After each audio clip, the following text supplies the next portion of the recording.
आदिवासी कैसे आ गए? तो ब्राह्मणों से लड़ाई लड़ते लड़ते लड़ते लड़ते जो लोग जंगलों में गए रहने लगे वो आदिवासी लोग हैं। तो उनको भी जंगलों में रहने के लिए मजबूर इन लोगों ने किया, तो हिंदू बनाने लगे, क्योंकि वोट लेना है, सबका वोट लेना है। सोचा अगर वर्ण व्यवस्था की बात होगी, जाति व्यवस्था की बात होगी, तो फिर हम तो वोट नहीं मिलेगा। अब हिंदू समझा कर नहीं बना सकते, तो क्या किया? भड़का कर बनाना शुरू किया। समझा कर नहीं बना सकते, समझा कर हिंदू बनाया जा सकता है। अगर पूछ लो ब्राह्मण बनाओगे, क्षत्रिय बनाओगे, वैश्य बनाओगे, शूद्र बनाओगे, तो ब्राह्मण बनाने वाला नहीं, क्षत्रिय बनाने वाला नहीं, वैश्य बनाने वाला नहीं। शूद्र कोई बनने के लिए तैयार है कोई तैयार बनने के लिए? बोलेगा तुम्हारा धर्म तुम अपने पास रखो, ब्राह्मण धर्म तुम्हारा तुम अपने पास रखो। तो इसलिए फिर क्या करते हो? भड़काते हैं मुसलमानों के खिलाफ, क्रिश्चियनों के खिलाफ भड़काने का काम करते हैं। एक मुसलमान 14-14 बच्चे पैदा कर रहे हैं, देश पर मुसलमानों का कब्जा हो जाएगा, सारे हिंदू इकट्ठा हो जाओ। सबको लगता सब हिंदू है। कितना चालाक है वो लोग। कबीर पंथ ब्राह्मणवाद के खिलाफ चला, रविदास का आंदोलन ब्राह्मणवाद के खिलाफ चला, नामदेव का आंदोलन ब्राह्मणवाद के खिलाफ चला, गुरु घासीदास का आंदोलन ब्राह्मणवाद के खिलाफ चला। ऐसे तमाम संतों, गुरुओं, महापुरुषों का आंदोलन ब्राह्मणवाद के खिलाफ चला। आज वो क्या प्रचारित कर रहे हैं? ये हिंदू धर्म के पंथ हैं। क्या प्रचारित कर रहे हैं? ये हिंदू धर्म के पंथ है। अरे हिंदू धर्म के पंथ कैसे? तो तुम्हारी जो मनुस्मृति है, वेद है, पुराण है, उसके खिलाफ ही ये चला। इनके साहित्य पढ़ लो उठाकर, उसमें लिखा हुआ है, कोई काल्पनिक बात थोड़े कह रहे। उसके खिलाफ चला और वो प्रचारित कर रहे नहीं, ये तो हमारे ही पंथ है। ये 3.5% अल्पसंख्यक ब्राह्मणों का बहुसंख्यक बनने का षड्यंत्र है। इनको सबको अपना पंथ बता रहे हैं, फिर मुसलमानों के खिलाफ, क्रिश्चियनों के खिलाफ भड़काने का काम कर रहे हैं।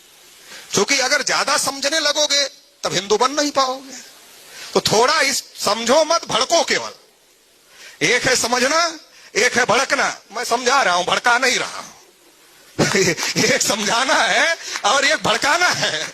तो मैं समझा रहा हूं और वो भड़काते हैं। मैं समझा रहा हूं, समझा ये रहा हूं कि वो मुसलमानों के खिलाफ, क्रिश्चियनों के खिलाफ क्यों भड़काते हैं। आज जितनी हमारी समस्याएं हैं, मान लीजिए शेड्यूल कास्ट का रिजर्वेशन का कोटा नहीं पूरा हो रहा, शेड्यूल ट्राइब का रिजर्वेशन का कोटा नहीं पूरा हो रहा, आदिवासियों को उनके जल जंगल जमीन से खदेड़ने की साजिश हो रही है।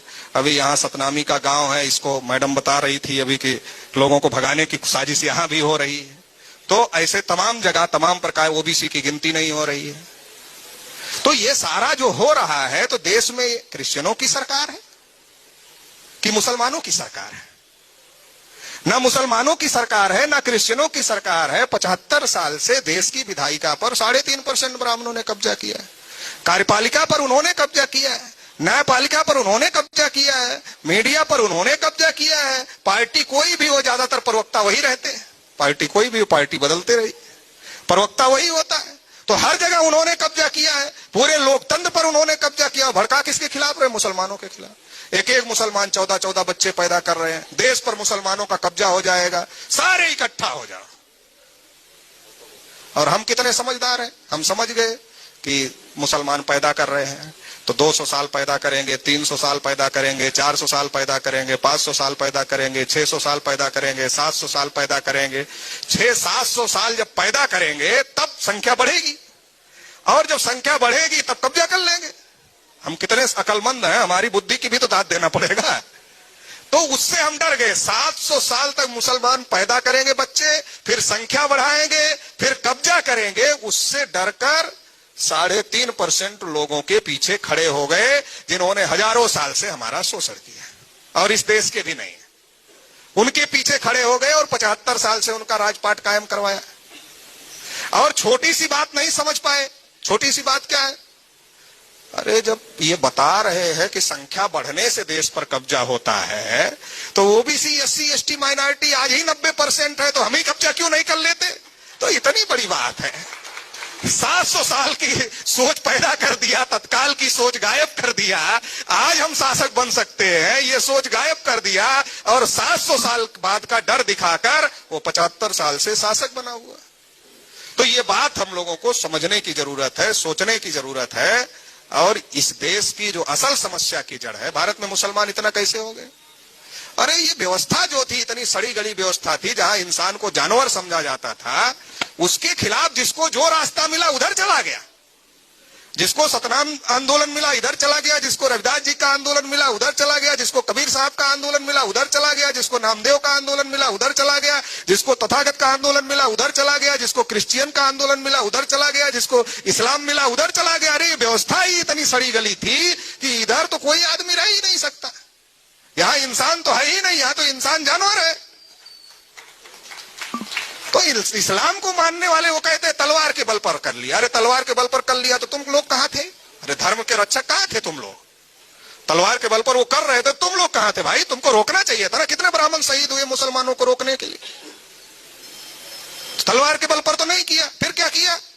अरे इस्लाम को मानने वाले लोगों ने देखा कि यार ये भी तो शरीर से आदमी ही लग रहा है, लेकिन ये तो जानवरों से बदतर है। तो उसके कंधे पर हाथ रखा और कहा भाई तू भी इंसान ही है, आ हमारे साथ आ जा, चलो एक चटाई पर बैठकर खाना खाएंगे एक प्लेट में, चलो मस्जिद में हमारे, चलो एक साथ इबादत करेंगे, कोई भेदभाव नहीं, कोई ऊंच नीच नहीं, कोई छुआछूत नहीं, चलो। लोगों ने सोचा कि यहाँ तो कहा कि इनको मजदूरी इतना दिया जाए कि आधा रास्ते में गिर जाए, आधा ही घर पहुंचनी चाहिए। इधर तो ना पेट के लिए व्यवस्था है, ना मान सम्मान की कोई व्यवस्था है, कोई व्यवस्था नहीं है। लेकिन Hi everyone, I'm Avan Dabash and today I'm at an iconic residential project. लेकिन इंसान की भूख केवल पेट की नहीं होती, मान सम्मान की भी होती है। तो उन लोगों ने मान सम्मान जहां मिला, जिसको जो रास्ता मिला उधर चले गए। इसलिए भारत में अलग अलग धर्म है, अलग अलग पंथ है और वो सारे ब्राह्मणवादी व्यवस्था के खिलाफ में बने हैं। तो लेकिन आज भी ब्राह्मणवादी व्यवस्था जिंदा है, क्योंकि सब में ब्राह्मण घुस जाते हैं और उसका ब्राह्मणीकरण करने का काम करते हैं। तो इसलिए अब जरूरत है कि जितने भी परिवर्तनकारी मूवमेंट है इस व्यवस्था के खिलाफ में, उनको सबको एकजुट होने की जरूरत है, इकट्ठा होने की जरूरत है। क्योंकि अंग्रेज चले गए, मुगल चले गए, जब तक ये व्यवस्था नहीं खत्म होगी ब्राह्मणवादी व्यवस्था, तब तक हमारा आपका समाज आजाद नहीं हो सकता है। तो इसलिए इस व्यवस्था को सबको मिल के खत्म करने की जरूरत है। तो इसलिए एससी, एसटी, ओबीसी और माइनॉरिटी सभी धर्म पंथ को मानने वाले जो लोग हैं, ब्राह्मणी धर्म को छोड़कर बाकी सभी लोगों को एकजुट होना पड़ेगा।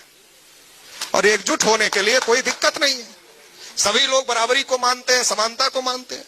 काशीराम साहब ने एक बड़ा अच्छा नारा भी दिया था, जिसकी जितनी संख्या भारी उसकी उतनी हिस्सेदारी।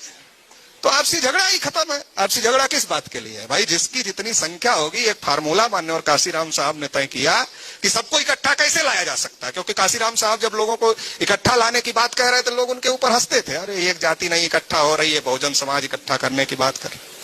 तो उन्होंने फार्मूला दिया कि आपस में ना लड़ो और सब मिलकर लड़ो तो सबको फायदा होगा। वो फार्मूला है जिसकी जितनी संख्या भारी उसकी उतनी हिस्सेदारी। तो इसके आधार पर हम लोग इस लड़ाई को आगे बढ़ा सकते हैं, इकट्ठा हो सकते हैं। तो इसके लिए हम लोग कोशिश कर रहे हैं, पूरे देश भर में कोशिश कर रहे हैं। अभी जो ये सतनामियों का जो आंदोलन है, अगर इसको बचाना है तो इसको राष्ट्रव्यापी आंदोलन बनाना पड़ेगा। अभी चाहे ये जो धर्म स्थल प्रबंधन कानून का जो मामला है, या सतनाम धर्म को विधिक मान्यता देने का जो मामला है, गलत नहीं है, होना चाहिए, यही इंसाफ है, होना चाहिए। लेकिन होगा कैसे? होने के लिए बड़ा आंदोलन की जरूरत है, राष्ट्रव्यापी आंदोलन की जरूरत है। तो ब्राह्मणों की एक साजिश और भी है, जितने धर्म और पंथ हैं उनको अलग थलग कर दो, सब अकेले अकेले अपनी लड़ाई लड़ते रहे और सबको आपस में लड़ाते रहो, और अकेले अकेले वो लड़ते रहेंगे तो सबको दबाने में आसानी होगी।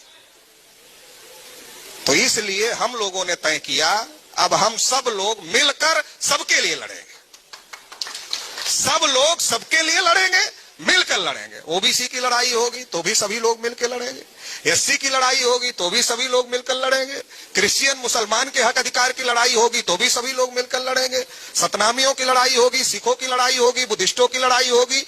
जो भी समानता और बराबरी की बात करते हैं और इस देश के मूल्यवासी हैं, उन सभी की लड़ाई को हम लोग एकजुट होकर के लड़ेंगे, मिलजुल कर लड़ेंगे और इसके लिए राष्ट्रव्यापी ताकत का निर्माण करेंगे। वाम से भारत मुक्ति मोर्चा के द्वारा एक राष्ट्रव्यापी ताकत निर्माण कर दी गई। अब उस ताकत के साथ में मिलकर, जुड़कर हम लोग ये आंदोलन, राष्ट्रीय आंदोलन कर सकते हैं।